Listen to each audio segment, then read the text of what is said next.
I want to ask y'all something seriously. Has anybody, I'm sitting on my floor, my bed is here. By the way, I'm Frankie. The channel is Gurrrrl, as in live your best life. I live, I worship, I travel, I chill, I relax, I eat. I live full time in my mini camper van that I call limo. I don't call it limo because it's fancy. I call it limo because it's long like a limousine. But here's a question I have for y'all, and this is a straight up real question. Have you thought about what you would do in a case of a natural disaster? I ask that because I've been following a little bit that Jackson, Mississippi situation where there's a shortage of clean water, there's a shortage of I don't know, just water, right? And I remember Detroit a few years ago, really it's ongoing. They was having a water they had a lack of clean water. And living in a van, I know a lot of people, this lifestyle is not for them. And I'm not here to try to convince you to live this lifestyle, but I do think everybody should have a van or a vehicle outfitted to live in. And here's why.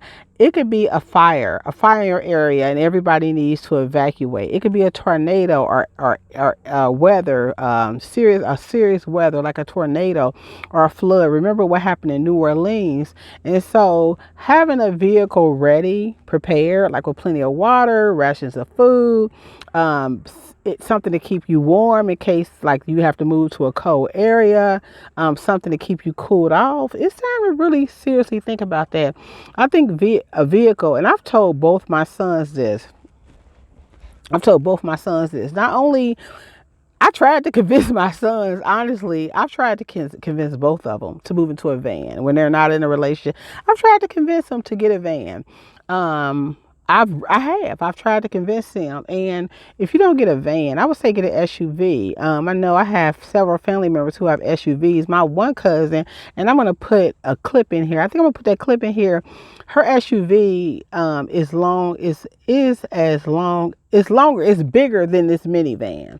And it's an older SUV, but it would make a great home. And don't poo-poo living in an SUV or a car. Being prepared for these disasters. It's going to come a time where a lot of people are going to thank they lucky stars that there are vehicles that they can live in. I know some of y'all couldn't even imagine it, but it's just best to be prepared. And that's just what I'm thinking about today. So tell me y'all thoughts on getting ready, having enough food, having enough water, just in case of an emergency. Or an emergency could be your financial situation. Is it saving? One of the great things about living in a van, if you do it right, you have the ability to save. You can save.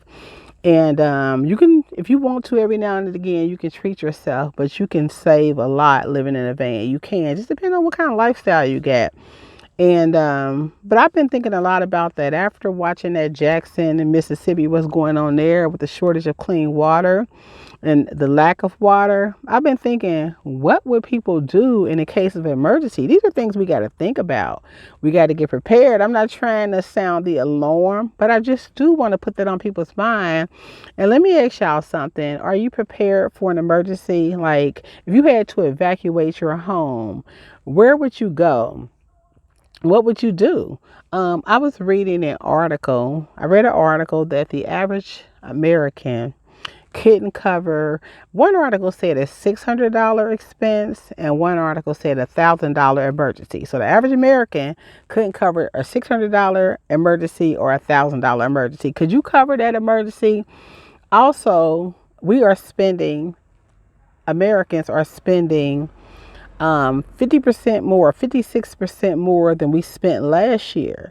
So how are y'all dealing with all of that? I'm just curious. That's what's on my mind today. So if you're new to this channel, I'm Frankie, and I just say take the joy route. It just means live your best life. Live your best life. Live your best life. My cousin has this big, large SUV.